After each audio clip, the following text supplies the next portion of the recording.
I'm very excited to introduce our incredible speakers tonight, Lee Perry from Florida Rising, and Luigi Guadarrama. Guadarrama. I'm learning Spanish, but I'm terrible at it. From Sierra Club. So let's give them a round.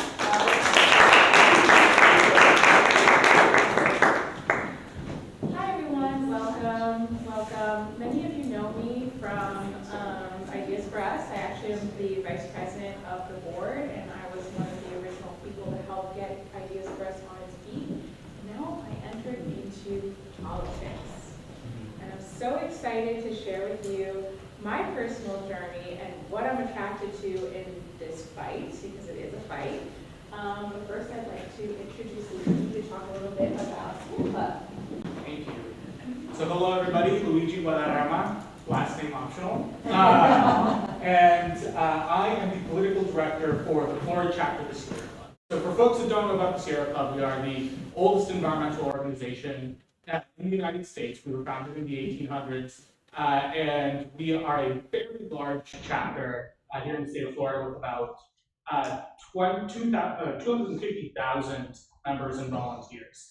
So if you're interested in getting involved with us, we have a lot of local groups. Feel free to chat with me afterwards.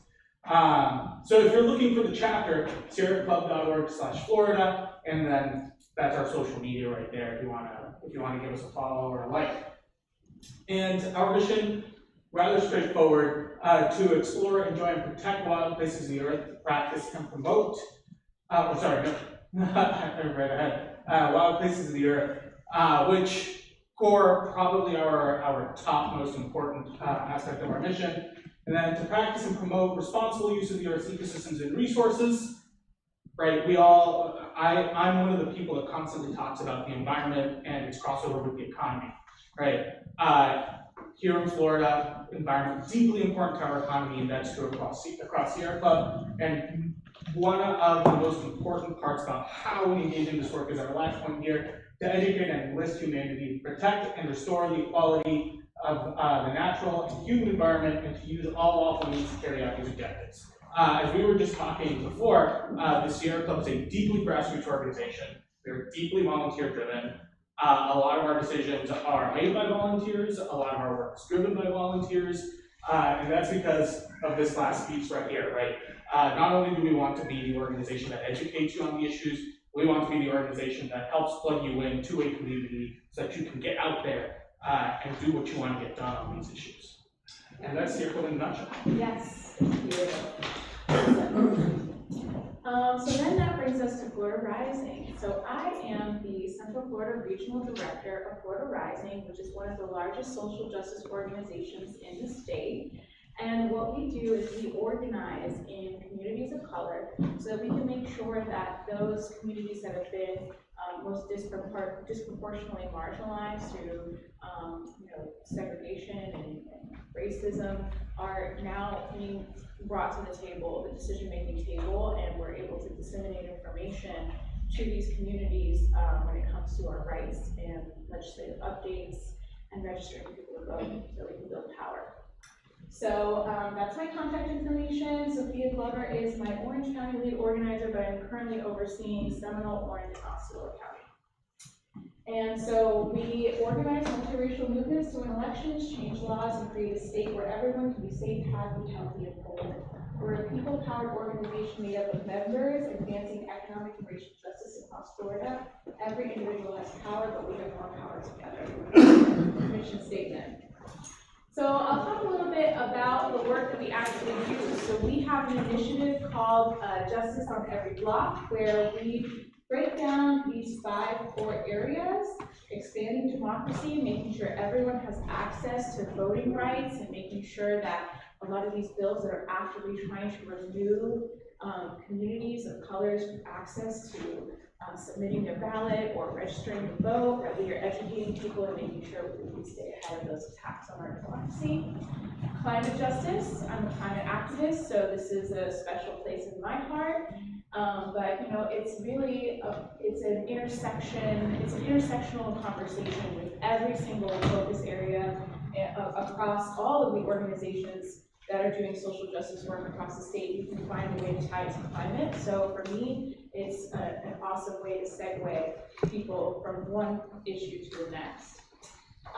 Housing justice, you know, we're in a housing crisis right now, and a lot of that has to do with climate change. That's something that no one really talks about. We talk about corporate greed. Hello.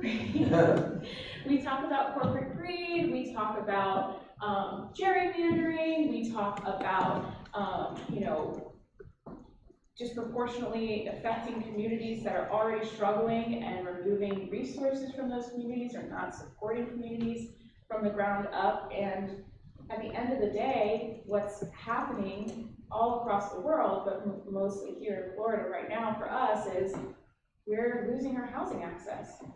And they're doing it intentionally. We'll kind of get into that more.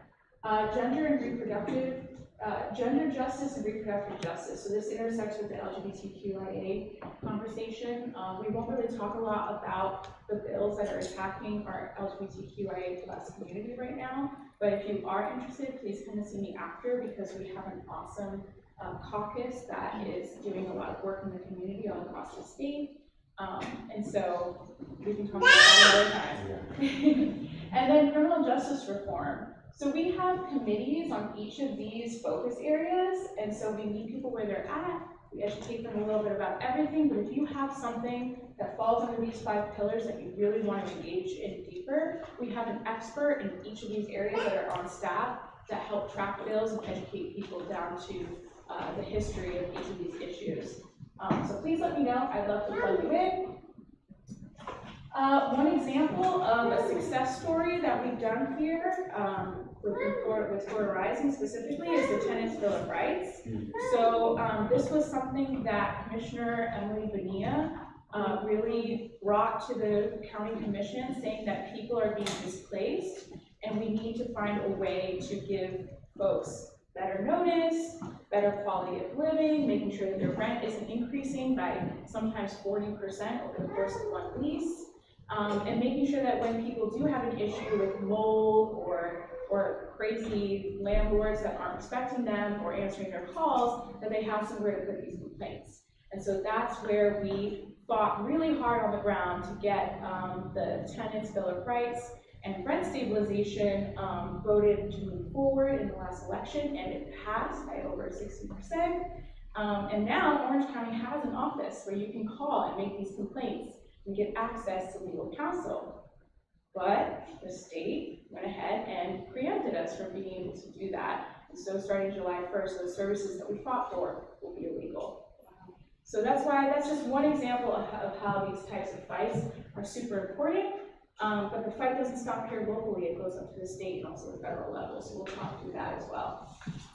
And if you're interested in becoming a member, please let me know. I would love to have you join our endorsement committee. We have all these awesome trainings to help you learn how to talk to the press on your issues, or learn how to talk to your legislator. We bring buses of people up to Tallahassee to do advocacy days, and we make sure that you're fully equipped to tell your story and align it with the different bills that we're trying to stop. So that's what we do with our members. So let's talk about this event. So we're going to talk about some really hard themes. We're going to talk about some things that not everybody is really ready to hear.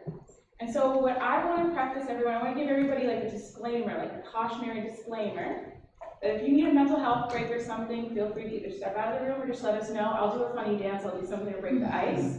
But not everybody is able to tune in and be like politically engaged at that level. So I just want to give everybody the opportunity to know that like we are a family in this room, we're going to work through these things together, and it's not hopeless because we have power by organizing with each other.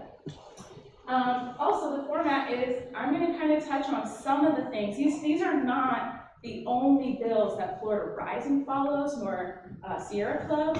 These are just some of the bills that we've been tracking and historically paid attention to. There's many more, and there's many more that intersect with some of the other work that Florida Rising is all about. So if you would like to have a deeper dive on any of the other themes or any of the other policies, please let me know. We're just going to give you a taste on some of the policies around energy, water, food, waste, and ecology. Okay? Awesome. And ask questions and make grimaces and grunt and curse, that's fine. This is a safe space.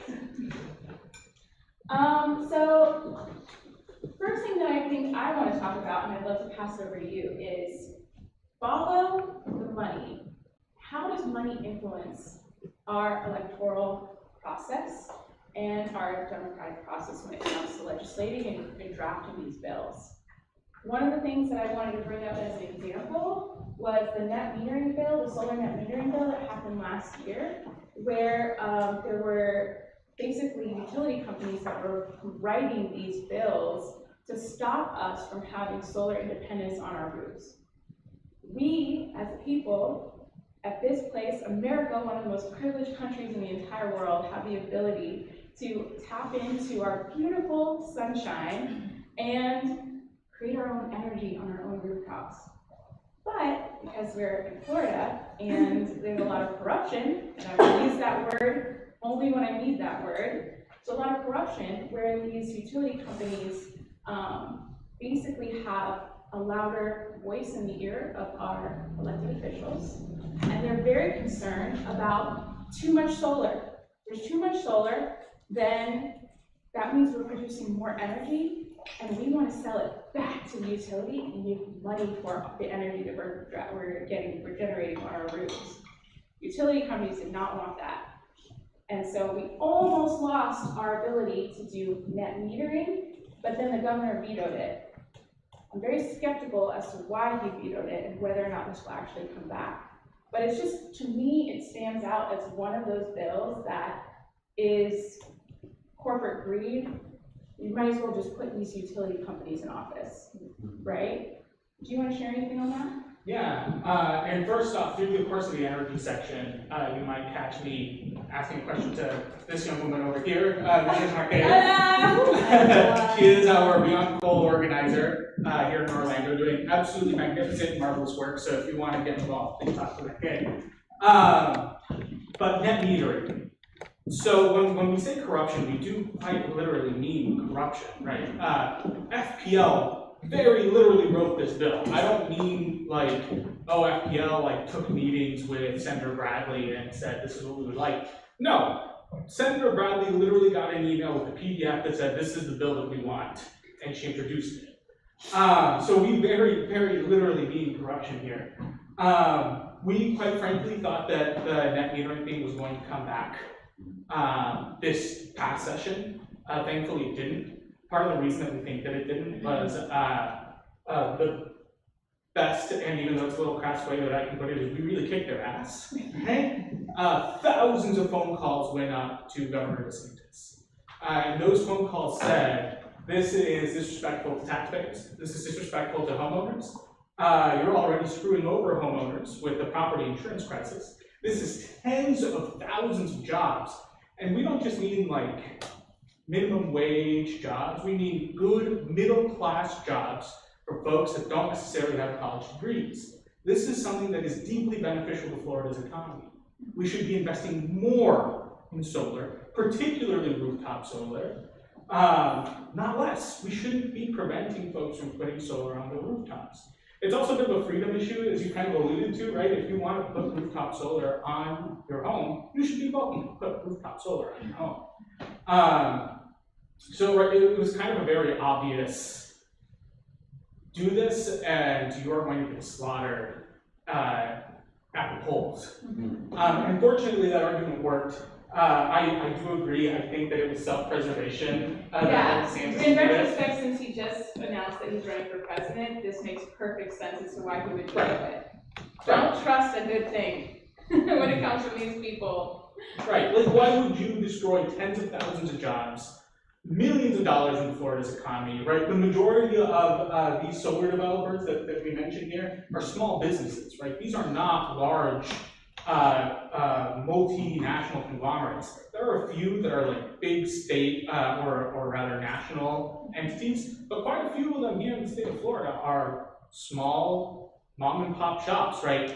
We had stories from veterans, right? They came back, they wanted to invest in a business, they had some contracting experience, and they became solar contractors, right? So Thankfully, we killed this. I agree. We don't necessarily expect that this is going to remain dead. We're still on defense. But yeah, we managed to shut this down, and if it comes up again, we're going to shut it down again. And so just what's the biggest difference between 2021 and right now? DeSantis is running for president, right? So, you know, he's obviously gearing up to heighten his profile. And so I feel like a lot of the bills that we're seeing this year are a reflection of what he's trying to show the world. It's like he's punishing us to show the world what he wants to do on a nationwide scale. So deep breath in. We're going to talk about this year. What happened this year? All right. I don't know if you wanted to talk through this one. Yeah, I'm not sure if this is the right bill number. Oh, it's not? I don't remember what the bill number is. This is literally copied and pasted from. Yeah. So the thing is that with this bill, I think it might have been 258 or something, Okay. but irrelevant. This bill actually had like some very decent bones to it, as you can see in this beginning sentence right here. But we wanted to start with this bill because it, frankly, it touches on something that we noticed was a big trend this session, which is, as you can see, the big problem is that what this did was it started to limit the amount of liability that utilities have after a horrific event like a hurricane. And we also have Hurricane Ian, Yeah. right? And that's only going to continue as the climate crisis gets worse. There were a lot of backroom deals that were attached to either decent bills or bills that weren't really that bad, and they would attach them in last second. We managed to kill a few. There are a few that we didn't manage to kill, and there are far more examples of this that we're going to cover, right? This was not the only example where there was a backroom deal attached onto some normal bill. And this is a new strategy, right? This is the way that they kind of managed to get things through a little more quietly, right? Because when you see this, emergency shelters, allowing them to get built on private property, you might think that's a good thing. We need more emergency shelters, and then suddenly they sneak in a little poison pill, and all they sell you is emergency shelters, private property. Who wouldn't want that? Why wouldn't you want that? For the yippies in the room, right? ADUs, stuff like that, right? Like, yeah, you want that. But they sneak things like this in. Yeah, and the other thing too is it's a very calculated, chaotic mess up there, right? There's so many bills going on that even the best representative, unless you're like Representative Anna Escamani working from 7 a.m. to 2 a.m. every single day, unless you're like that, or you have lobbyists that you can trust who are going to walk you through these bills. There's so many bills, you can't read them all and comb through all of them. Now that we have a super majority, which means we have more Republicans in the House and Senate than we do Democrats by so much to the point where we couldn't really make a dent in a lot of these bills. What they're doing is they're flushing us with so much, it's hard to organize on the ground. You know, from my perspective, I do the door knocking, I'm the one doing the community meetings, I'm the one trying to educate people, and we have sister organizations like Florida Immigration Coalition and all these other groups in the community. It felt like every single week was a damn emergency, and we were trying to scramble from press conference to door knocking to phone banking to call the governor's office. I have a bus going up to Tallahassee. No, I have a bus going up to Tallahassee. Can you call 100 members and get them to go? Because there was so much on fire that sneaking these little last-minute amendments was another way, another strategic way to do more harm and damage to us. So it's all calculated mess. Oh, the Public Service Commission. Maybe you can give us a little history on how they work. So Raquel is one of the people that deals with the Public Service Commission quite a bit. Basically, the Public Service Commission is, it's kind of in the name, right? They oversee for every utility in the state of Florida, right? They oversee every utility, municipal utilities like OUC, the Orlando Commission utility. Still has like some jurisdiction locally because they're a muni, they're a municipal utility. But yes, so like every utility has, for example, every 10 years, they do like a 10-year site plan where they show like their plans, what's going to look like, what's going to be their energy portfolio and stuff like that, has to go through the Public Service Commission. Municipal utilities can get away with certain stuff, I know put it on a 10-year site plan, but especially investor-owned utilities like Duke Energy have to absolutely go through like every rate hike or every like, it has to go through the Public Service Commission. Right. But I'll let you talk about the corruption. Right. And we do not use that C word lightly, okay? That's a real word that we use when we really mean it, as I keep saying. But before you go on that, we like layers of accountability in our democracy. It seems bureaucratic and it seems frivolous when you add it all up and you say, like, can we just get things done? Why is government so slow? Sometimes there are other measures to make sure that corruption stays out of our process. Unfortunately. Yeah, and unfortunately, the PSC is one of those entities that doesn't really, subscribe to that. The reason being is it's pretty stacked with allies of the utilities. FPL in particular, I think, is what we always like to say, right? Yeah, FPL in particular, and that's on purpose, right? Whenever they want to get a rate hike through, they have to go through the PSC, and so these are the people rubber stamping effectively. Do you have like a percentage of how often rate hikes get approved by the PSC? It's pretty often. I mean, it's pretty, they did one last year where I think Duke is raising 13% of their utility bill, right? Because the price of gas has spiked so much, so they just go through it, The thing is, the Public Service Commission board, or like the commissioners get appointed by the government. Right. And these utilities are in bed with the government. Yeah, I mean, Right. Imagine if you had a cookie jar and you appointed people to watch guard at that cookie jar to make sure people weren't stealing your damn cookies, right?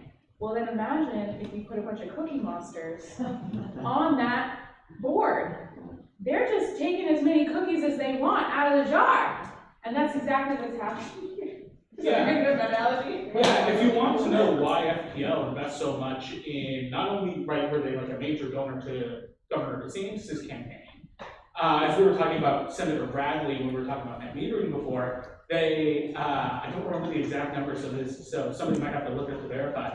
But shortly after, like, she got that email from them with the, like, this is the bill we want, they were like, awesome. They donated like $10,000 to one of her campaign committees, right? We all remember the ghost candidate scandals, Yep. right? FPL, and it's because there's a lot of money involved. These are the people that decide, or rather approve, whether or not they're allowed to charge you more money for everything that they do, right? And sometimes they make horrible decisions, right? As Raquel alluded, right, fracked gas is incredibly expensive. Other folks might know fracked gas as quote-unquote natural gas. That's not real, right? It's fracked gas, it's methane, it's dirty stuff. Clean coal. Yeah, it's not real. Renewable natural gas, that's not a real thing. That's just what they like to call it. It's incredibly expensive. We did the math, right? If you were to power your home with fracked gas, it'd be roughly equivalent to like powering your home with gas from the pump, right? So it's like, imagine driving down, we all know how expensive gas is. Imagine driving down every month to the Wawa and filling up a giant container to power your home for the next month. It's expensive. Yeah. And they offset those costs to you. They make very bad investment decisions, and they offset those costs to you because they don't want to pay the price for their stupid and unclean decisions. And these are the people that approve that. Question. Does the Sierra Club have members or delegates that attend the Public Service Commission meetings in Tallahassee? I don't know that we have folks that attend meetings. That would be you or Brooke, and I don't think anybody attends the meetings physically, right? I think you used to be able, you can do public comment at a Public Service Commission meeting.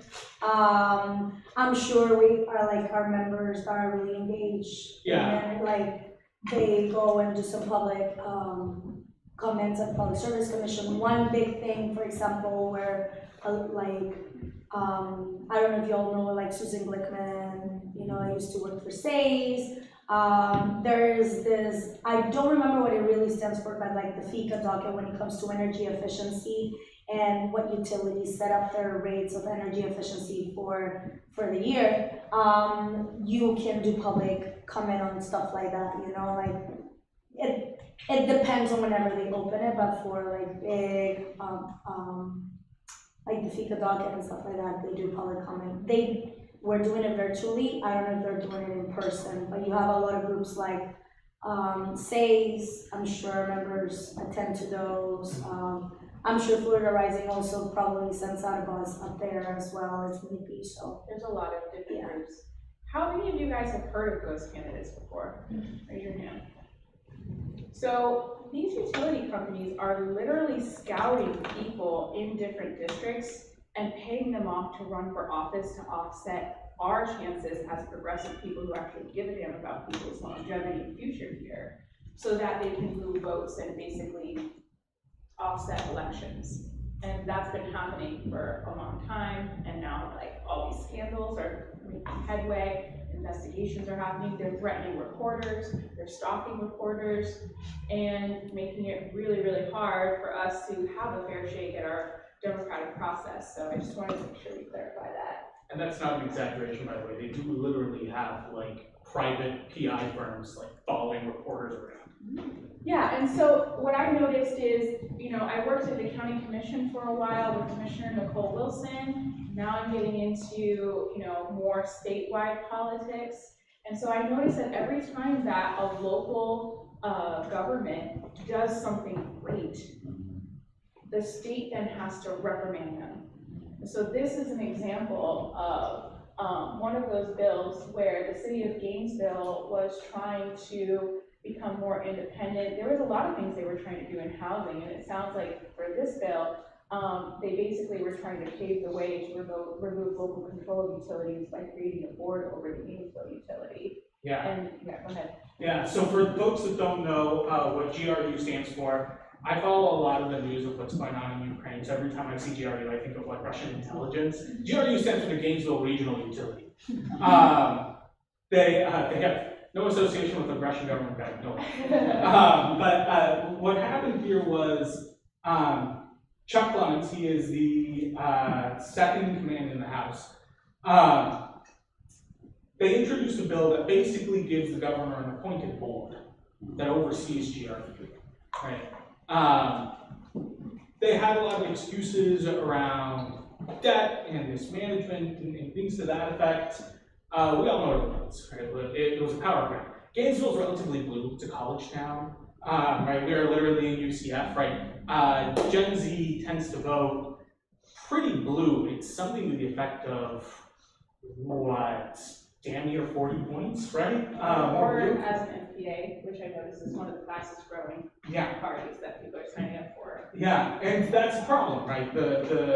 We're a nonpartisan organization, but it's just the fact that the governor is not a member of the party that Gainesville typically votes. So they must be punished. Yeah, and this is one of the ways that they punish them, right? They take over their utilities. And when we say they're taking over their utilities, I don't just mean like electricity, I mean water, right? Gas, et cetera. They're taking it over just for the sake of doing so, right? There's no very real reason to do so. Yeah. Didn't the utilities have a huge amount of debt? Yeah, we worked through the amount of debt that GRU has, and it's still not enough, right? The frank answer is, it's one of those things where GRU could do better in certain respects, and we've constantly said that, right? A lot of utilities, if Raquel were still in here, a lot of utilities could do better in a lot of respects. It's very hard to be perfect, but that's no excuse for the government taking something over, right? We know why. That's the excuse they use, though. Yeah, that's the excuse they use. Yeah, they want to remove their power. Yeah. Wait, I have a question, or I guess a comment actually. Like, I was born in Venezuela, and I feel like there's a history there of like government control, energy production. Like, I don't think I've ever talk to a certain, like, doesn't this sound like socialism to you? Like nationalization, like, it's like mini nationalization, like, I don't know. Something I think we should do. Yeah, and this isn't like a Sierra Club position, this is like me taking out my hand speaking just like a political operative position, right? Where, yeah, if I literally had my Sierra Club hat, I'd take it up. But yeah, it's right, it's undeniable that the governor is taking more and more authoritarian steps, and then turning around and calling everybody else authoritarian, right? Our big position was Gainesville should be allowed to manage their own utility. And the governor said, I want to manage that utility. Right? Our whole thing on net metering was people should be allowed to invest in clean energy for themselves. And the government said that they didn't want to do that, right? The government wanted to interfere with that. Right. They constantly attack freedom, right? Whether it's the freedom to vote, whether it's the freedom to make your own energy choices, or it's the freedom to, right, of local governments, local elected governments, right? These are people that, or these are governments that people voted for. They tried to interfere with them, and that was another trend this session. Now there are more bills that we're going to get into that touch on that exact theme, right? The attacks on local freedom and individual freedom. Yeah, the fights of what's happening to Disney are just a reflection of what our state government is trying to do to local governments that don't typically swing in the red direction and during electoral season. So this is one that you wanted to talk about. Yes. So some good news. Yeah. So as we mentioned before, right? There's a lot of heavy and unfortunate stuff in here. There was some decent stuff that happened too, and that decent stuff was more often than not stopping something bad. Investments in natural gas infrastructure, the fracked gas that we were talking about, methane, that's something that we managed to put a stop to. There were a few bills that tried to create tax breaks and incentives and would provide utilities money back if they invested in fracked gas infrastructure. The excuse was jobs, right? They would say something to the effect of, the gas is going to float up into the atmosphere anyways. We're putting it to use. We're creating jobs. That's not really true, right? They would like to say things like, around wastewater plants, we basically capture all of the bad air, right? All of the bad gas that would go up into the atmosphere, and we capture it. None of it gets out. None of it gets out. Have you ever driven past a wastewater treatment plant? You can smell it from 2 miles away, right? There's no way that they're actually capturing all of that. They're lying through their teeth in the same way that the methane is getting through all of their infrastructure. So we managed to stop that. As I mentioned before, right? It's extremely expensive, right? This fracked gas is not cheap. It's not cheap for you, the ratepayer, but they want to do it because they can turn a profit on it. They want to do it because utilities want to do it because they can turn a profit on it. Our friends at the state legislature want to do it because they can get some of that sweet, sweet money from fossil fuels. Everybody know, raise your hand, everybody know what fracked gas is? So, you want to talk about it? Yeah, so fracking is, I'm pretty sure this is accurate.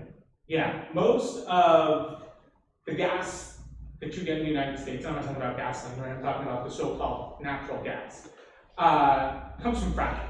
The way that they do it is they pump, it's hydraulic fracking. They pull this gas out of like aquifers, and they use these pumps to do so. You can find the most egregious cases. I wish I would have put a slide in the video of it, right? You can find cases where, as a result of pumping gas out of these aquifers, it gets into water, right? And so people can quite literally light their gas or their water on fire, right? They open up the tap, they light a lighter, and there's just flames coming out. It looks kind of cool, but you don't want to drink that. And that's the stuff that happens. In other instances, one of the other big issues that we have with fracked gas is the molecule itself is not very nice to deal with. It leaks, it moves everywhere. So right, it's not like they're taking this gas, putting it in a bucket, and then taking it to you. It leaks all over the place. It's very inefficient. It gets into the atmosphere, and it's a pretty egregious greenhouse gas. And then when you burn it, it doesn't burn clean. It still produces fossil fuels. And did you have? Yeah, I wanted to say that for the state of Florida, it's important to note that we're a peninsula, we don't produce frac gas, so the piping to bring the frac gas here also makes it more expensive. What do we produce? We are the Sunshine State, you know? So it makes it even more expensive, or the price is more volatile for us here in Florida Yeah. compared to other places in the United States. And it makes it more invasive to our natural lands because they have to break the ground and create pipings. That's where what's the name? The treble blade pipeline. Yeah. Yeah. Big issue. Louis, you said you're interested in the business end of things. Huh? To me, I don't understand for years why Florida is sending money out of state that could stay here if we produced our own electricity. Like, don't the conservatives in our legislature understand that that's money that's leaving the state? Well, some of it comes back in their pockets, that's why they care so much, right? Well, They get a little cut, right?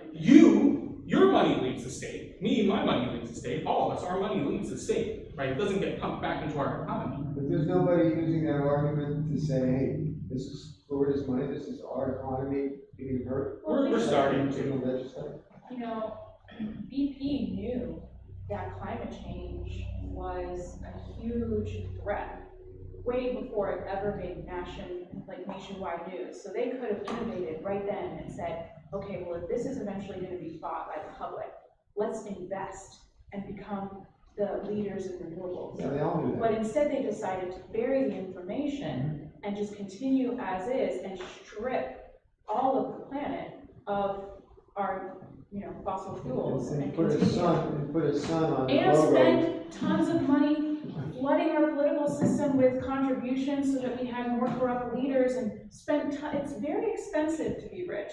They spend so much money causing disinformation campaigns rather than just being the leaders in solar 20, 30, 40 years ago. Is anybody suing them like Shell is getting sued in the Netherlands? I think that's a Dutch company. Raquel had her hand up.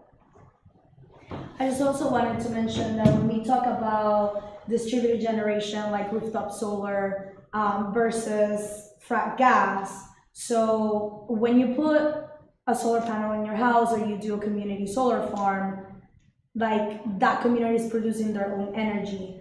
In the state of Florida, it's illegal to just for you to use that energy, it goes immediately back to the grid. So utilities fight to have control of your energy. So we're getting into the topic of energy democracy. Once there's distributed generation across the state of Florida, you're basically taking away the power to a certain extent from the utility of them owning where the energy comes from and being able to go through the Public Service Commission whenever to raise your rates, But they have solar farms. They're getting cheaper energy. But Yeah, they're raising right. our rates. Right, and they're using also in the case of what you see, using frac gas as bridge fuel and becomes a stranded asset in the long term because at the end of the day it's so expensive that ratepayers are the ones that are going to be paying for it. So that's also why they hate clean energy, because you can have it on your roof. Yeah, it's a small business that puts it on your roof, and then the utility has to pay you money for it. Yeah. Right. This is basically the same. Yeah. Yeah. This one. Oh, yeah. Yeah, this is basically the same. Same thing. Local freedom. Local freedom. Preemption basically means that they, at the state, are telling local governments what they can and cannot do by causing these preemptive bills. Yeah, I'm just kind of saying the same ones over and over again.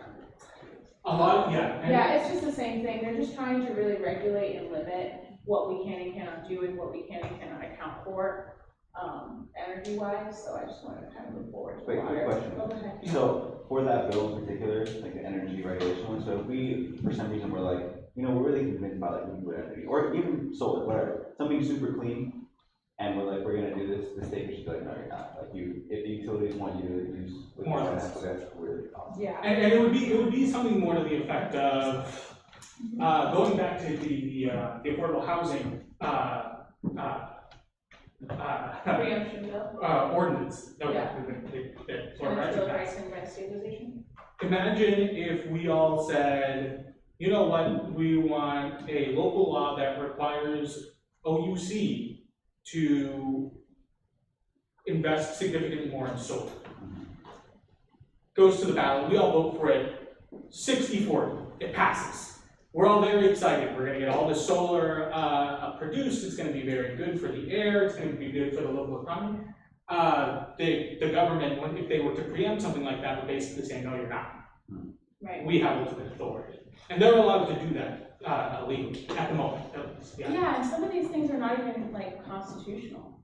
It's just, it's a headline that will help the governor accelerate his public profile. And so that when he runs for office, even though most likely a lot of these bills we're seeing being fought in the courts already, and a lot of them are being stalled in the courts, it just helps him build his brand of what type of hateful BS he's gonna do if he were to be president of the United States. Socialism. So let's breathe. We got through energy, we have a few more to get through. Punch it out. So like I said, I worked for Orange County Commissioner Cobles, and one of the big things that we worked on was a summer fertilizer ordinance. Now let me tell you what this bill is taking away from you. That was countless hours of phone calls, of community meetings, of people like you who care about the manatees and care about what we're doing to our lawns, coming out, spending your time, your gas, your energy. That was your tax dollars going to staff at the county and legal counsel to write that ordinance, and all the public time.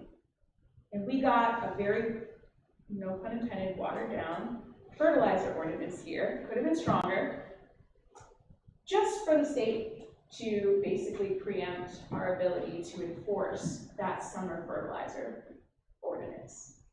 So the way that this thing works, going all the way back to the very beginning, is this is another one of those back routines. We literally know who was behind this. This was True Green. So if you ever see those True Green fertilizer Flick things 'em off. running around, this was them. Yeah, they literally hired, their lobbyist is a former speaker of the Florida State Legislature. They hired them to walk around and introduce this in the budget. They tried to introduce something far worse and far more permanent in a different bill, and we managed to kill it. Why? People like their fertilizer ordinances. Why? Because as you can see up there, right, it causes algal blooms and red tide, not the fertilizer ordinances, the fertilizer. I don't know if anybody here has either dealt with the algal blooms and the red tide or has seen the algal blooms and the red tide. It's disgusting.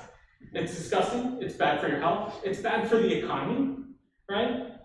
We are a big tourism economy. People like to visit our beaches. If the beaches are piled up with dead fish, who wants to visit? Nobody wants to visit. People quite literally decide not to visit Florida when they see images of dead fish. And when we're talking about tourism, we're not talking about like some small industry in Florida. We are talking about the largest industry in the state of Florida. Over 1 million jobs affected by things like this. When we were talking about net metering and right, tens of thousands of jobs, this is times 100, right? Very big problem, backroom deal. They decided to add it in the budget. So what they did was, I'm not going to go too much into the details of like the implementing bill versus the budget because we'd be here for a bit, but they decided to, as you can see here, they attached an appropriation, $250,000 for a study. And the excuse was, we can't do these ordinances over the course of the next year because we need to study the impact of these ordinances first. We have 30 years of data that says that these ordinances are effective, but they decided that they need another study. And $250,000 is not enough for a year-long study across the state to determine this. It's fake, right? They're preempting things is what they're doing with this. Well, they bought the University of Florida too, they installed the president. Right. I was gonna say, take my Lee Perry hat off, or excuse me, my Florida Rising hat, and my Lee Perry hat is on. That's what it How deep does the corruption go? When even our institutions that we pay tuition money into are being basically indoctrinated by these Republicans and being used as a political tool, just like other colleges throughout the state. And, University of Florida, they have great research, they have great people, they're good people, but they're also profit-driven, and they also have a lot of, they're basically an arm to continue to do things like this, So can the Sierra Club and Florida Rising issue a travel advisory like the NAACP when things get, the algae blooms get? Well, what we're gonna get hit with here pretty soon is sargassum, which is also affecting. Yeah, it's happening, yeah. Yeah, sargassum still, if folks are seeing sargassum right now, it still hasn't peaked yet. I believe it's gonna peak mid-July, if I remember correctly. Hopefully it doesn't peak like next week and you guys are all like, Yeah. But we don't know how big the impacts of sargassum are going to be. And we don't want to, right, we are a very fact-based organization, we don't want to exaggerate. So we don't know how bad it's going to be, but it could be significantly worse than you might think of, right? Everybody here is like, there's a big patch of seaweed that's going to hit Florida that's twice the width of the United States, and you're kind of like, that's kind of funny, very Florida, that would happen. But no, it could genuinely be bad. There is a patch of seaweed twice the width of the United States coming to Florida. We've been looking at case studies on sargassum, history of what happened. We've been talking to scientists. We think that this could be very bad. We don't know that it will be yet, but this is the type of thing that would affect that. And, we could have had a ton of bills addressing those issues. Yeah. But instead, they decided to use their time in the state legislature doing stuff like this. We have real problems. We have real problems that we could be addressing, but instead they're actively trying to undercut us and make as much profit out of the state while they still can. Leave everyone who's poor, or even some of the new people who are affluent, coming here spending their life savings. They're just trying to leave us all.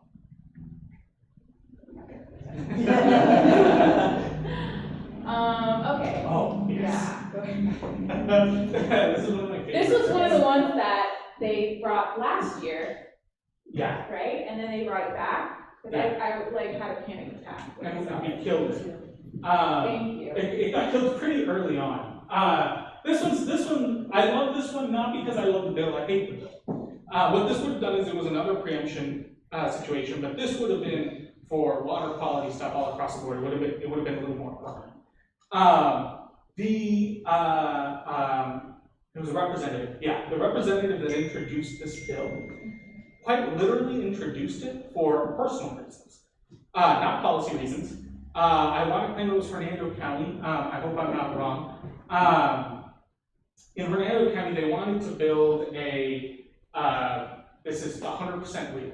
They wanted to build a boat ramp, a concrete boat ramp, into their waterway from their backyard. They weren't allowed to because of local ordinances, and they were upset about the fact that they didn't get their precious boat ramp. And so they introduced this bill to repeal those things, just out of personal reasons. It made the news. We weren't the only ones that heard about this. It made the news. It hit quite a few people. And so it managed to die because it's absurd. But that's the type of thing that these people do. Well, now the EPA. Huh? Now the SCOTUS Supreme decision. Court. Exactly. Yeah. Just tried to, they just accomplished diminishing the EPA's authority over wetland protections. Water is not wet, apparently, right? We can't No, regulate wetlands. we finally have the answer to that debate. Yeah, the Supreme Court answered it. Oh wow, I don't know why this looks like that. It's a little wonky. Oh, yes. Yeah, so I wanted to tie in the right to clean water here. So there's a couple bills that I wanted to highlight. So this bill, basically this bill died, but it would have made it harder to pass ballot initiatives, and by increasing the amount of petitions you would have to submit from 60% of voters to 66.7%. And it would have made it way harder for like the right to clean water ballot initiative, because we would have had to have more capacity and more ballots, petitions collected and submitted. So I tied this into water because right now, we do not have legal right as human beings to basically defend ourselves in court for a right to clean water. So when we talked about the fracked gas, like if you did turn on your faucet and light a lighter and it caught on fire and you wanted to sue, that corporation would have more legal standing in court than you would as an individual, even if your child is poisoned. So what's happening in Flint, Michigan, if it were to happen here, like, we wouldn't have the ability to really fight that. So that's why the right to clean water petition is so important. And so what happens when you try to do a good thing? They try to make it harder for us. And so it did die, but I do have a feeling that this will be coming back, especially since, and I have these in the back, we have the 6-week abortion petitions, the abortion healthcare access petitions here with us as well, because there was another terrible bill to limit our ability to have reproductive equality and healthcare access for all people. And so I just wanted to kind of tie that together and make sure that you all know that there is another access to democracy through these ballot initiatives, and it's super important for you to get involved and to sign these. So we have copies here if you wanted to waive them. Right to clean water. How far along are we? We're at like 55,000, and actually we have so many supporters around the state now. We have a lot of them sitting in people's living rooms and in different offices that have to still be collected. So we think we're way further than that, but we're on this scale, and my ask is, if you have not already signed, please sign. If you are comfortable signing, take 5 more and get friends and family to sign. And do the same thing with the abortion if that's something that you're passionate about, because that's the only way to get this. Our bill is ahead in terms of petition count than they are, because they started later. The only way to do this is through the network effect. We have got to get every person, if every person gets 5 people to sign, and then those people all get 5 people to sign, this is a snap for us to do. And we know that we have the votes to pass it. We just need to get the petition signed, so. We deserve clean water options, right? Okay, so I want to talk about food. So this was a bill that our partners with Florida Immigration Coalition were working diligently to pass, and unfortunately this bill died. But how many of you are familiar with farm workers and farm worker justice fights? It's like a huge percentage. So the farmers obviously own the land, they're the ones making the highest margins and profit off of the food, but the actual farm workers are the ones that are in the fields and don't really have any access to any type of rights. Right now, this bill is basically trying to give them the basic right to have key illness prevention mechanisms installed on these farms. You know, these are individuals that are wearing diapers way out in a 25-acre field because they can't get access to a bathroom. These are people that are disproportionately being affected by kidney disease and liver damage because they're holding their bodily fluids all day, and they're trying so hard to just make the numbers that they need to in order to get pennies on the dollar for the food that we eat so that they can have access to some standard of living. And this is a bill that we supported as well. When we say basic, we mean basic. Like an umbrella in the shade. Yeah, it was like, if the temperature was a certain, was like above a certain point, there was like extra breaks in like the shade or like an air-conditioned area, certain amount of like water required for folks, and then like heat strokes slash, what's the other one? Heat. The other one, the one that's like Exhaustion. Heat exhaustion. Heat exhaustion recognition, right? Like it wasn't even like first aid, it was more of like a recognize the signs. Heat exhaustion. That's how basic this was. That's how insanely basic this thing was. The reason I want to touch on this a little bit more is there's a concept that doesn't get talked about quite enough, and we at the Sierra Club are actually trying to do a better job of talking about it, and that's environmental justice, right? When we talk about heat illness prevention, you might be thinking this is like a labor issue. Why does the Sierra Club care? as climate change gets worse, temperatures are going to get worse, and there are communities that get impacted significantly more than others. We call those frontline communities. Right, farm workers are a frontline community. They're the ones that are already bearing the brunt of the climate crisis. And it's deeply important that we make sure, and by we I mean like environmental advocates, that we make sure that we advocate for them and that we get them the protections that they need so that they are safer through the course of this. At the risk of just kind of giving a big gut punch to everybody's mental health at the moment, some of the effects of the climate crisis are inevitable. They're coming, right? They're already here. These are the folks dealing with that right now. And so there is a certain amount of mitigation on the justice side for making sure that people are thriving and safe through the course of this. Do we still have protected or helped undocumented workers? I believe it was just like very basic workplace requirements. I don't think it touched on immigration status at all, which is why Flick supported it. So like, you might be thinking, wow, we just want to give people like basic access to these tools so that they don't get heat stroke. Well, what about how much fertilizer and pesticides they're being exposed to on a regular basis? What about the fact that many of them are living like 16 people in one shack without any air conditioning?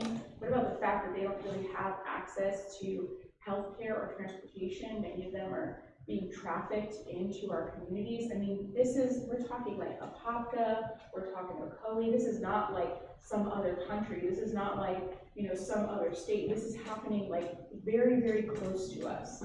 And we can't even do, the basic things that we need to make sure that they have access to these workplace support. So Insanely basic it's stuff. insanely basic.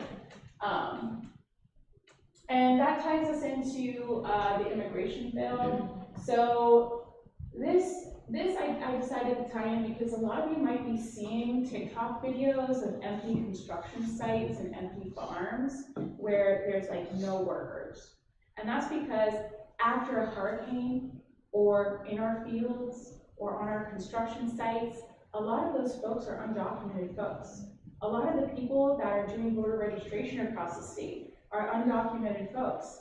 They're the spine of our economy, they're the spine and spirit of our communities. They're part of what makes Florida incredible. And yet, probably because our governor's trying to run for office and some people, they vote for someone because they're like, that person's gonna help me, but other people vote for people because that person's gonna make life worse for someone else that I can blame for the reason why my life is the way it is. And that's exactly what this immigration bill is doing. It's giving our state a platform to target undocumented fellows, even though we need undocumented people here to work with us, and we need to give them rights so that they stay and they help build our economy. Haley further restricts undocumented immigrants who are attorneys from practicing law. Not even undocumented immigrants, because undocumented folks cannot take the bar, but DACA, so the dreamers, the people that came in as kids and have some sort of like documentation, but they're not considered residents, or they're at the mercy of what's the next president going to do. Those are the ones that are not permitted. Yeah, thank you, that's a good correction. So they're at a place now where they're doing like checkpoints on our streets. I mean, this is like Germany right now, you know what I mean? Like this is something that should be scaring us, because if they can do it now to our migrant folks, they can do it to us later. God only knows when they're gonna stop. And so I don't know if you wanted to add more, but. Yeah, right. I think that, again, the climate crisis, there are going to be impacts that we're going to feel, and something we're already feeling. Climate refugees are a real thing. Right. And climate refugees are only going to continue, right? It's important that we figure out how to deal with these things in a humane way, right? These are people, right? These are people that are trying to find a better life for themselves and for their families and for their loved ones. That's something that each and every single one of us wants. That's something that I want. That's something that all of you want. That's something that all the way want. Yeah. It's that basic. That's it, right? That's the only thing that we're asking for here, right? Is a recognition of the fact that there are worse things coming, and that we want people to be treated like human beings.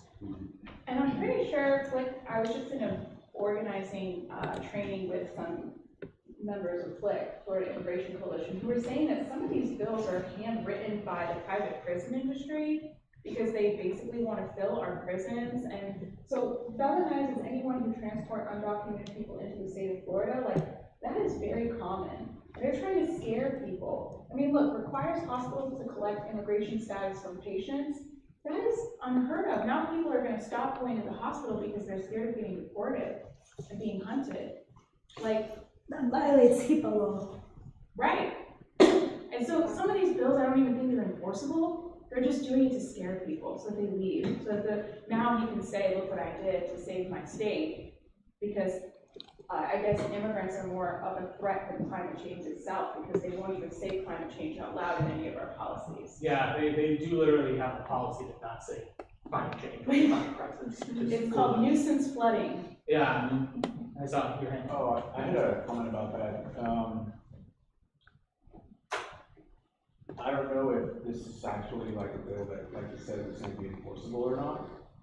And if it is, I guess it really wouldn't make a difference. But another thing about this is that this trafficking isn't, the trafficking isn't going to stop. Even if there was a bill 10 years prior that was enacted, it doesn't really matter because that's not the issue. The issue is only that certain people can't transport undocumented people into the state of Florida or anywhere else. It's kind of the same thing with basically any other law that we have. It's only certain people that can't do things, and then other people have the free range, so to speak, to do it. So this doesn't necessarily stop any of this. It just changes who gets targeted for it, as opposed to like, oh no, this is an issue of morality. It's not an issue of morality. It's just an issue of, well, these people can't do it, but do you have enough money or influence or whatever? Because like you said, undocumented immigrants in a lot of ways are the backbone, not only of Florida's economy, but really the economy of the United States and the Western world at large. Maybe not in Europe, in Western Europe, and I don't know about Australia, but certainly here, and we are the most powerful country and the biggest economy by no comparison. Absolutely. I'm just a comment. I really hope that people are afraid to go to work and that all these farms shut down and all the people who are paying people to put these policies in place are now sitting there with a farm full of dead, crops that are unpickable and they lose their businesses. And I know that that's gonna kill a lot of our economy, but I think it's only gonna be when we get to the point where there is no, so the developers that are paying for all this bad stuff that are also part of the corruption, they have nobody to work. Yeah. You can't build anything. They're trying to out-corrupt each other. They're just bringing each other down. Exactly. I think that it might actually have to come to that while all of this is going through the court system. And then people just say, well, I can't show up to work, so nobody's working. And then they're gonna realize, oh, that's maybe not such a good idea. To get a little wonkier about it, right? Unemployment's at like all-time lows. Yeah. They're not taking jobs away from anybody. Yeah. That everyone's dead, right? Hey, And nobody wants those jobs. I mean, we live in a society where labor is sacrosanct, right? Yeah. I personally believe that labor is sacrosanct, right? Like I love my job, I love to work, and I believe that all labor is sacrosanct, right? I don't know why proponents of bills like this are so afraid of work. Right? I don't know why they're so afraid of people going to work and people doing things that contribute to everybody's well-being. They're using people as political pawns. This is just for politics. Yeah, they're hurting people for the sake of putting on a show. It's like And that's building why the wall type of When thing. a lot of my friends are saying, like, I'm moving away, my first thought is, you need to do what's best for you and your family. But my second thought is, this is the front lines Yeah. right here. Yeah. This is where I want to be. If I'm an organizer, if I'm a community leader, if I plan on running for office, because the world is watching what America is doing. We have Trump, DeSantis, and Bolsonaro all right here. And this is the, if you look at the culmination of how conservative rhetoric is compounding upon itself. Unfortunately, Florida is going to be the guinea pig for when these policies are actually enacted in Texas, but it's not helping them. Long term, I mean, when you look at polling, when you look at the data, it's hurting them. It's just a race for who can get as many headlines as possible, who can get as many power as possible, but it's a sinking mechanism in their strategy, and it's just stupidity. But people are profiting off of all the games. If somebody somewhere is making money. Yeah. Oops. Oh my God. Okay. Okay. Waste. Let's talk about waste. Oh, this one. Oh, yes. Okay, yeah, we need to breathe. Breathe it.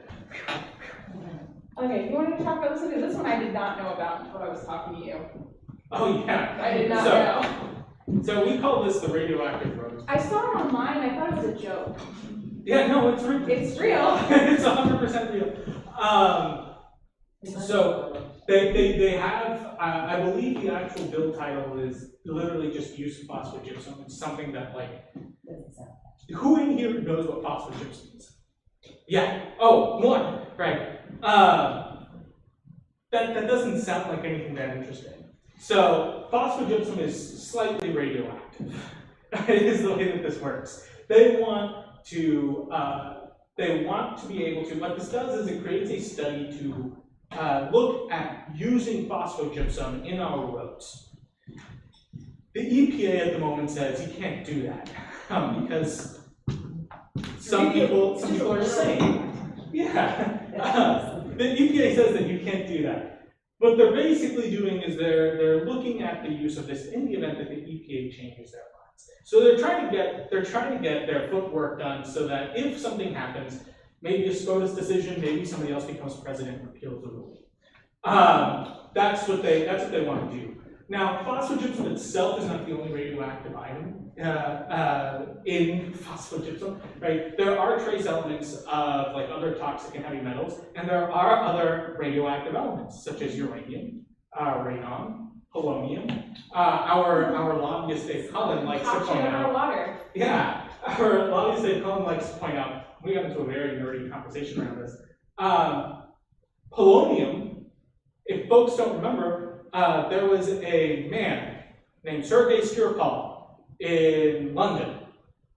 Sergei Skripal was a critic of the Russian government. Sergei Skripal was killed with polonium. That's what they used to poison him. They are putting, the way Dave Cullen, our lobbyist, loves to put it, I have to give him credit for this because I didn't come up with this, is they are putting spy poison in the roads. Right.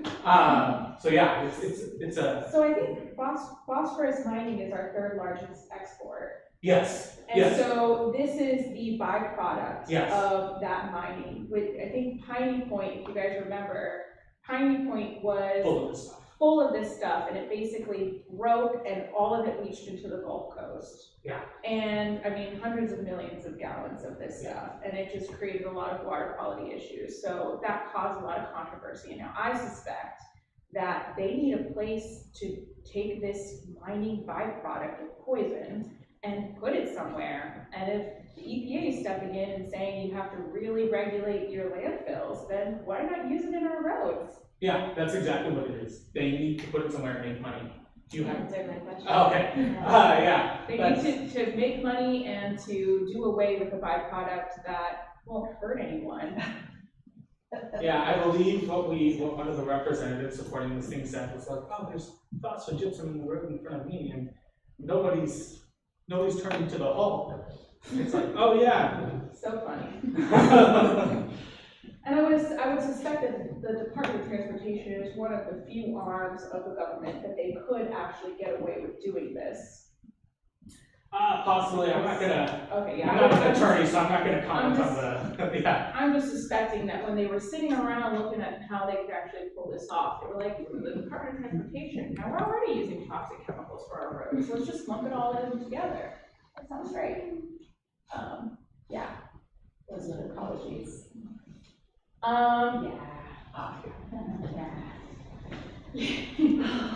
So, so right now, Orange County is undergoing its comprehensive planning process called Vision 2050. They're looking at our code, they're looking at basically the way that we develop and build here and how we like legislate here on a local level, and they're basically updating the code, right? So right now, I have a greenhouse in my house, right?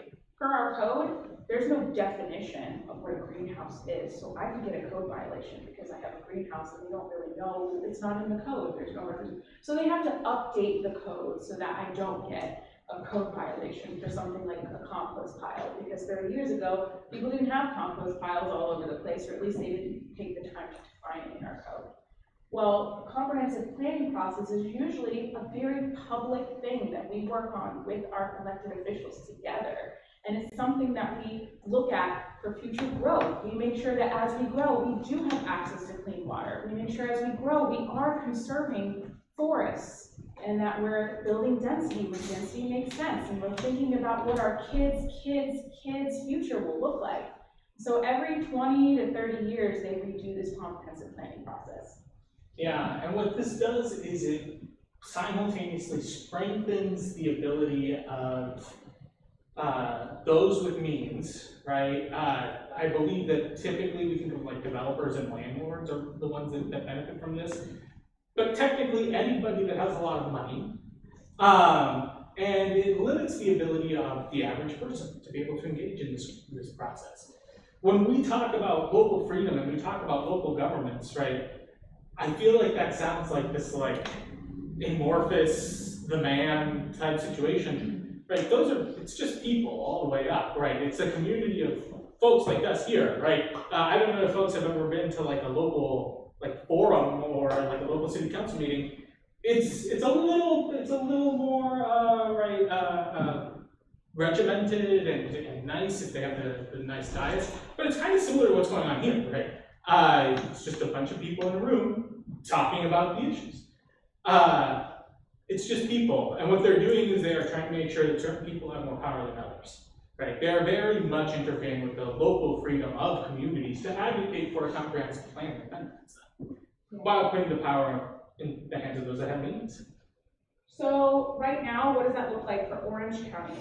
Well, who knows where Lake Nona is? Who knows about the Split Oak Forest fight?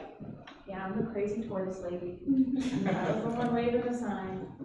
Well, the whole fight of the toll road going through Split Oak was because we knew that the Lutheran Church of Latter-day Saints, or I don't remember, but anyway, Deseret Ranch and Lake Nona, these are hundreds of thousands of acres of property that are far outside the urban corridor, that are all basically slated to be developed, right? We as constituents of this county, we don't want more traffic on our roads. We don't want people coming here and living in $600,000 homes and using our roads and not paying impact fees so that we have more money to actually take care of our long-term maintenance of our roads. But these folks are not gonna, they're just building house after house, ticky-tack houses that all look the same. They're having access to commerce or anything like that. So we're losing a lot with all this sprawl and growth and development. And now the state is saying, even if you wanted to, local government, local mayor, I'm going to shackle your arms behind your back and make it so that you can't deny these developers what they want, which is to just ravage your natural lands and suck up as much water as they want and use your roads as much as they want and not have to pay into the overall system. And if you try to pass like a moratorium to slow down growth or try to challenge any of these terrible, sprawling communities in any way, you as a local government will also have to pay the attorney fees of these developers, which basically will just shackle a local government's ability to say anything to fight these bad developments. So I think we all often forget, right? The money that the local government has isn't like something where like, I don't know, they weren't like Rockefeller's child and have like a bunch of natural wealth that they came into. That's your money. You're paying for it every time you buy a Snickers bar at the grocery store. Right? No, I was gonna elaborate on that, but I don't want to interrupt you, but. No, that was the end of my. Oh, I was gonna say that, yeah, it's the same thing like, it was during the pandemic when everyone was concerned about certain counties running out of money. It's because the counties, yeah, their money doesn't come from the federal government or what have you. It comes from the people spending money in the county and living there, being part of the community. So like you were saying, yeah, they don't have, that's all their budget is. There's nothing else. Yeah. I mean, I guess you could theoretically legislate it differently if they want to, but currently that's the way it was. And that was the concern at the time the pandemic was, is that, yeah, certain communities were gonna just run out of money, and then they would have to do something in order to offset that. And even if their money's coming from the state or federal government, it's still your money, right? Yeah. And now you have no say.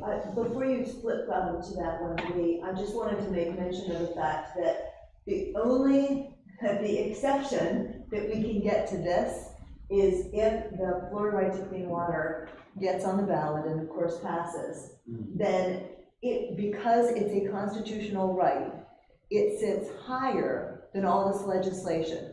So all the bad stuff, including SACIT, which is the EPA no longer recognizing half the wetlands, all of that stuff would be preempted. So they're preempting us locally, but we would be preempting the entire legislation in Florida because we would be above that. And so it wouldn't necessarily limit development, but if we could prove that it was either threatened harm to water or proven harm to water, then we could prevent that, and that would again take precedence over this. Yeah, and one little reminder, these developers, most of them don't even live in the country. A lot of them, they're like the top CEOs of these firms, like a lot of them live abroad. They could care less if we don't have clean drinking water, as long as they're making a profit. Which brings us to probably, I think, this is the worst one. Yeah. I think this is the worst one that I've ever seen. This is the one that gives me nightmares. Yeah. So, hang on. So going back to the idea of local freedom, same thing right here. What this does is it makes it a lot easier for a private business to sue a local government, municipality, county government, etc., if they think that an ordinance is going to negatively impact their profits. This is a slightly more watered down version of some stuff we saw last year. So it was supposed to be worse, and we killed it. I've seen bills similar to this in other states. The reason being, I'm from Colorado. There was a time that there was a ballot initiative that would have done something very similar to this, and we shot it down. And the big reason we shot it down is that something similar happened in Washington. I think it was Washington, might have been Oregon, one of those two. Pacific Northwest, it's all the same. The only state that matters is Florida. No. Right, they tried to do it. A couple of years after they passed it, they immediately started cutting back because it was disastrous. It prevented, right, think of all the things that your local government does. Yeah, let me give an example. Yeah. So we, here at the local level, we passed a retail pet store ban because we were seeing a lot of these puppies in puppy mills carrying contagions and being just like harvested like cattle in a way that caused a lot of disease and a lot of issues. And people were taking out loans to adopt these dogs from like Petco and stuff like that from these retailers. And then like the dog would die immediately because it was super sick and they couldn't recoup like those thousands of dollars. So there was a lot of issues. We just passed this retail pet store ban. It was great. All these animal advocates came out. That's again, more time, more of your tax dollars going to lawyers, more of your commissioner's time going back and forth with all these lobbyists and private interest groups. Only for now, if a new retail pet store came here and started selling these dogs and we wanted to say, hey, we have this ordinance, you're not allowed to do that, they now can challenge you and as a local government and say, you're basically hurting X percentage of my profit margins, so I'm gonna take you to court and you're gonna basically in this court process be liable for my attorney's fees. And it's not just them, it's every single retail pet store can sue for different reasons. So I brought that up for the fertilizer, which they went ahead and did their own. We passed that. Every single landscaping company could try and sue our local government and try to recoup their profits that they lose in the summer and basically try to leave the county on the hook for their fees. So it scares these smaller governments from being able to hold their own ordinances accountable in their communities.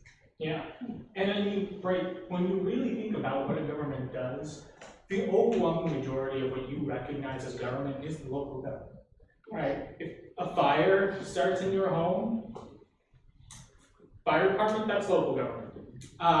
Right, somebody broke into your house, you call the local government. Right, who makes sure that, this example doesn't really work here, but in Colorado, right, we have a lot of snow. Who cleans up the roads? The local government cleans up the roads, makes sure that you can get to work nice and safe. Right? Most of your interaction about your safety, your health, your well-being is the local government. And this attempts to prevent your local government from doing what you need it to do. And I was really shocked about this one because right now, as you guys see, DeSantis is basically making companies like promise to commit campaign contributions in order for him to like do something for them in return. To quote The Dark Knight, if you're good at something, never do it for free. Why on earth are they basically just opening the floodgates for all the private interests in Florida to have at it and just run rampant, you know, when they could be doing something even more corrupt and making them pay campaign contributions to get a bill like this through? It's basically selling the soul of Florida to private interest groups all throughout the state. I just have a comment. I don't know. You don't have to respond necessarily. That was a leap period back. Yes, you don't have to respond to it, but it might just be that they're not really worried about that because Florida, as was mentioned earlier, is a peninsula, and despite it being one of the major functionaries, or I'm not sure what the word is, of the national economy, so like with California, Texas, Florida, and Pennsylvania, and a couple others. So, they may not really care, surprise, and they just they may be already accepting that Florida at some point in the next 50, 100 years is not going to be really inhabitable, so it doesn't make a difference. Yeah. You know, just Thank you take all the money and then they can.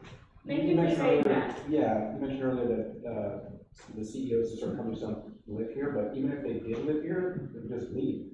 Because they still have means, right? They still have wealth and influence. So I really appreciate you saying that because it's really hard for me to say that out loud because I'm supposed to be the one that guides people to hope and makes people feel excited. But when I first started my career, I was doing conservation work out in the Seminole County Natural Lands Program. And I wanted to be in the woods, counting gopher tortoise burrows and doing controlled burns for the rest of my life. I was like, I'm in my little like off-roader and I'm just like chilling. And the amount of development that I saw and the amount of roadkill that I saw made me so infuriated. And it all hit me at once, that these people don't care if we have full ecological collapse, as long as they're making their money. And it was that moment that I said, enough is enough. I don't care if I die fighting and I don't have a chance, I'm changing my entire career and I'm getting into this work. Or not even that, they may even just already know. I mean, they mentioned earlier, someone mentioned BP, but the oil companies and the major oil companies in this country have known about climate change. Exxon was in the 70s, and then there's even reports that the ones before that, what is it, Humboldt Oil or something? I can't remember. New in the 50s, so it's not inconceivable that this would be something that they've already known, or at least within the last 40 years or so, since the 80s, when it became apparent in certain circles, maybe not in a national sense, but. And let me add something on businesses real quick. Plenty of small businesses hate this bill. I think it gets missed. It gets missed in the conversation because we're talking about these corporations. Right. Not everybody believes in it, but in a capitalist economy, competition is the lifeblood of everything. This does not make the economy more competitive. Yeah. Right. This does quite the opposite. Right. small mom and pop bakery doesn't have the ability to hire attorneys, right? You're barely breaking even. This is the big corporations. This is a deeply anti-competitive bill, right? Plenty of small businesses have told us, I play by the rules, right? I don't want to hand the power to the people that don't care to play by the rules, right? I compete, I play by the rules, I contribute to my local economy in a meaningful way. I don't want to hand things off to those that don't, and that's what this does. Well, at least we scared away all the migrants, right?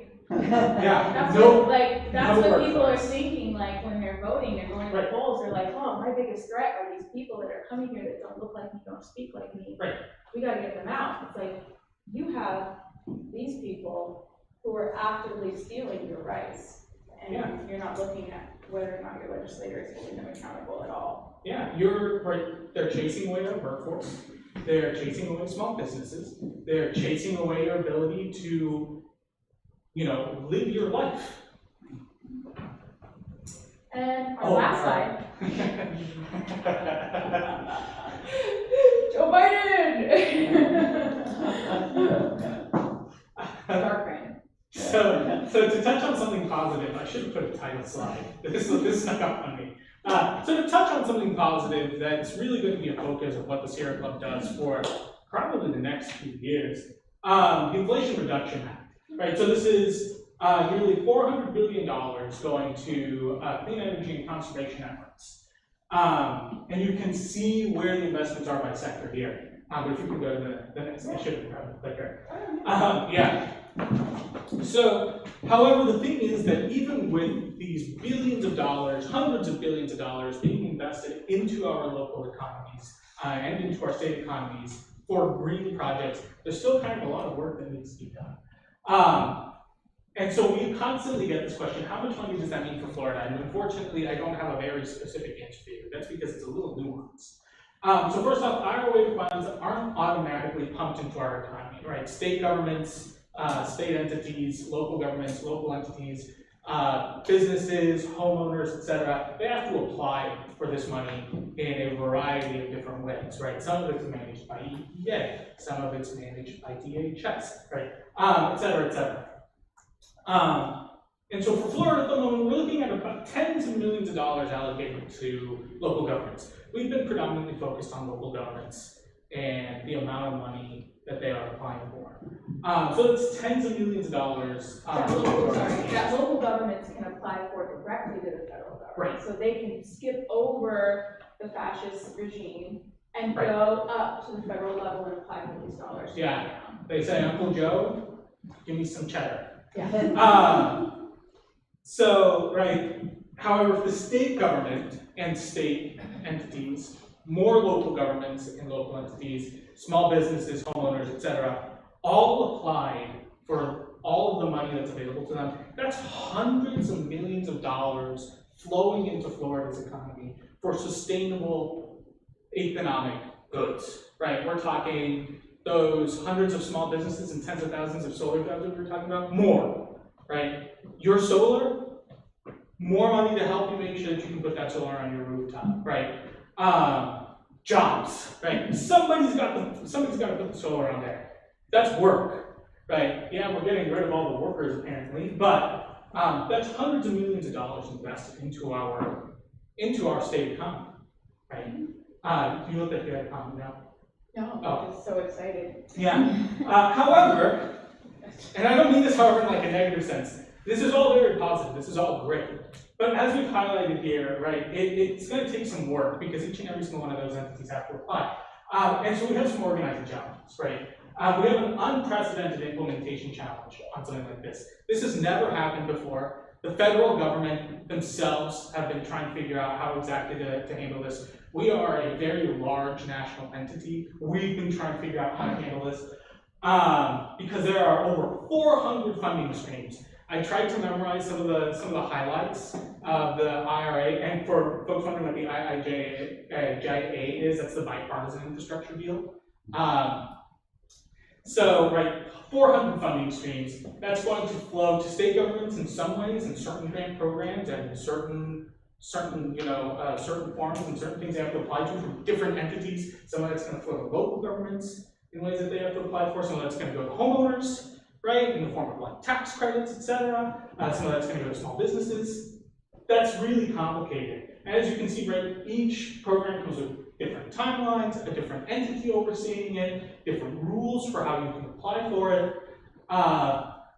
And plenty of state and local governments have no idea what's available to them. It takes, right, these are very complex legal documents, and you need like a team of attorneys to understand the world's going on there. Not every local government has the ability to do that. And you need full-time grant writers. Yeah. We're very lucky here in Orlando and in Orange County where we've had enough tourism dollars and enough sales tax dollars to like really boost our local economy through the tourism here. But ultimately, like the more you go out and you witness how other local governments on a smaller scale and more rural areas function, some of them still use like paper maps to do their comprehensive planning process. I mean, these are folks that are like pinching pennies just to function, and you're asking them now to tap into very rigorous application processes in order to pull down funds from the federal government.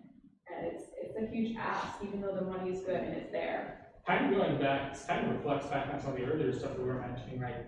Imagine if those governments then have to pay attorneys a bunch of money instead of spending that money on you. Right. But anyways. But there's nonprofits that help connect resources and they're the liaison between. Yeah, and we're kind of figuring out where we fit into that at the Sierra Club. And our main strength is organizing, so that's what we know about, right? These are some of the challenges that we have ahead. Particularly because, again, going back to this environmental justice thing, a lot of these resources need to go to communities of high need, right? When we talk about weatherization, for folks who don't know what weatherization is, we're talking about making homes a little more resilient to adverse weather events, right? There are very specific communities in Florida that need that money the most, right? Flood-prone communities in Miami, right, and on the coasts are communities that can't necessarily afford to weatherize their homes, and we need to make sure that that investment goes to them. And we need to make sure that the actual outcomes that come out of this implementation are the outcomes that we wanted to happen, right? We passed this big, massive investment that's gonna come from our dollars, right? We'll see if the debt limit goes through this evening and whether or not we still have that money. Right, we wanted that money to go towards specific programs and have a specific outcome. That was making sure that our economy was better, that we had more jobs, and that we were creating a green and sustainable future for our country. We need to make sure that actually happens, right? There are certain provisions in the IRA that allow for fracked gas. We need to make sure that not a single dime goes to the fracked gas industry, right? That's expensive for you, that's expensive for me, that's expensive for our children, that's expensive for the future. We need to make sure that we are actually getting green and sustainable outcomes. And that's going to require a lot of education, it's going to require a lot of work, it's going to require a lot of work. Yeah. That's all I have on IRA, I think. And that's it. Can you back up a second? Yeah. I've been trying to follow this money. I work with Citizens Climate Lobby, so we're along the same lines as far as the IRA. That's like one of our main focuses. In fact, energy is electrification and energy conservation, what you're talking about, upgrading your homes to, weatherizing. But one of the things that I'm most concerned about, and I'm sure that you're concerned about with Florida Rising, is the $9 billion that is earmarked in the IRA for disadvantaged communities, specifically for rebates for electrifying, going from gas to electric, and insulating their homes and upgrading your electric panels, all the things they do to go electric. So a lot of it, like you just said, is coming down through grants, and luckily in Orlando and every big metropolitan area, we have plenty of people that can handle that. But, and I just heard today from a recording that the $9 billion for disadvantaged communities is going to come down through the state energy department. Have you heard that? No. Have you heard that? No. That the state energy, because people have to qualify for it. They have to be low income, disadvantaged communities, they have to show that they're upgrading their appliances, they're not just using the money to buy a new stove because they want a new stove, you know? So it has to be, everything has to be vetted. So whenever you find out, and I've been talking to people in the city to ask them too, because they don't know either. Everybody's like, you know, looking up stuff to fall out of the sky with this particular $9 billion.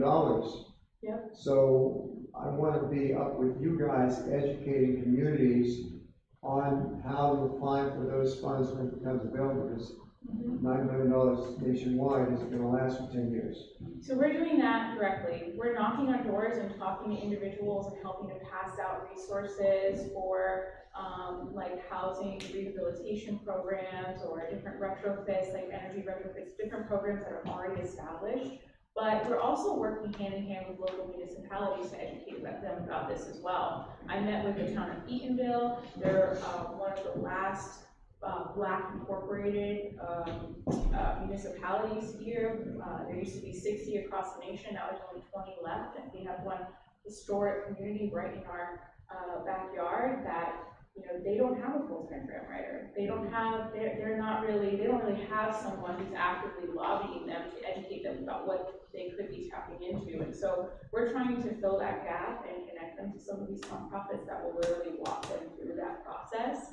But there's so much more to do. I don't think they're going to need grants. I think it's going to be where they go to a store and they say, okay, I think I qualify for this. I should get a rebate, and the store is going to be motivated to get this money for them too. Just like now, they just modified the rebates for electric cars where the dealer can actually give you your discount up front.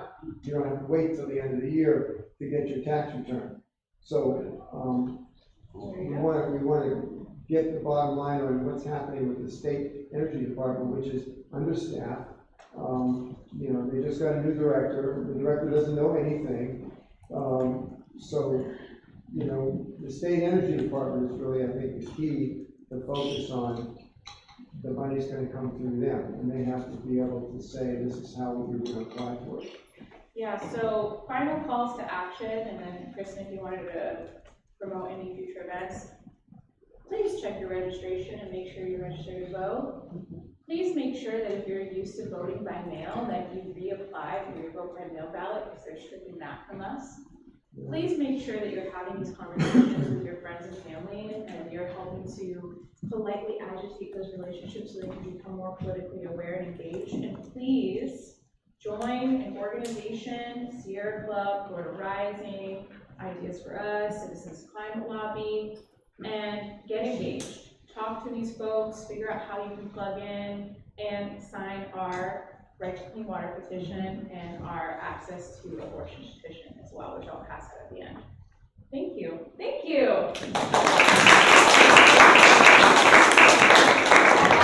I want more to even say. This is the last slide, so I'll just kind of finish off with saying, like, thank you both so much for educating us. And honestly, I feel so encouraged just having you both out in the field and fighting this fight. It's a lot. That's a lot. But you know what? I just feel, you know, empowered for the fact that you guys are doing this and y'all are here to kind of join this effort. Like that's the light in the tunnel, I guess. But you know, these are long fights. These are long efforts. So if you just want to take actionable items, I can offer you that. So follow us on Instagram, Facebook, and join us in our eco action. But it takes these efforts and those efforts. So thank you guys again. Thank you all for coming. You know what? Activism is sexy. You can be cool, you can be out in the community talking about things that you care about. It doesn't have to be scary, it's very approachable. This time last year, I didn't know anything about policy. But the more I got into it, the more I started to inspire people, the more I became inspired by their energy and so on. So it's the gift that keeps on giving. Thank you.